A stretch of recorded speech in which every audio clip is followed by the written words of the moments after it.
Good evening all of you. ఈరోజు 2025వ సంవత్సరానికి గాను ప్రదానం చేసినటువంటి ఇంటర్నేషనల్ బుకర్ ప్రైజ్ కోసం తెలుసుకుందాం. భారతదేశానికి చెందిన అందున దక్షిణ భారతదేశానికి చెందినటువంటి బాను ముస్తక్ రచించినటువంటి హాట్ ల్యాంప్ అనే కథల సంపుటిని దీపా బస్తీ ఆంగ్లంలోకి అనువదించడం జరిగింది. ఈ నవల 2025వ సంవత్సరానికి గాను ఇంటర్నేషనల్ బుకర్ ప్రైజ్ ని గెలుచుకుంది.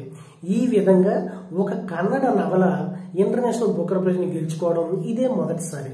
అయితే ఈ హాట్ ల్యాంప్ అనే నవలలో అనేక చిన్న చిన్న కథలను పొందుపరచడం జరిగింది.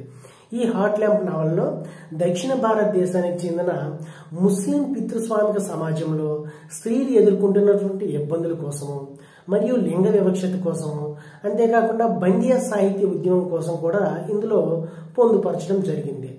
ఈ ఇంటర్నేషనల్ బుకర్ ప్రైజ్ ను 2005వ సంవత్సరంలో యునైటెడ్ కింగ్డమ్ కి చెందినటువంటి బుకర్ ప్రైజ్ ఫౌండేషన్ వారు స్థాపించడం జరిగింది. అప్పటి నుంచి ప్రతి 2 సంవత్సరాలకు ఒకసారి దీన్ని ప్రదానం చేస్తూ ఉన్నారు. అయితే 2016 నుంచి దీన్ని ఈ ఇంటర్నేషనల్ బుకర్ ప్రైజ్ ని ప్రతి ఏటా ప్రదానం చేయడం జరుగుతుంది.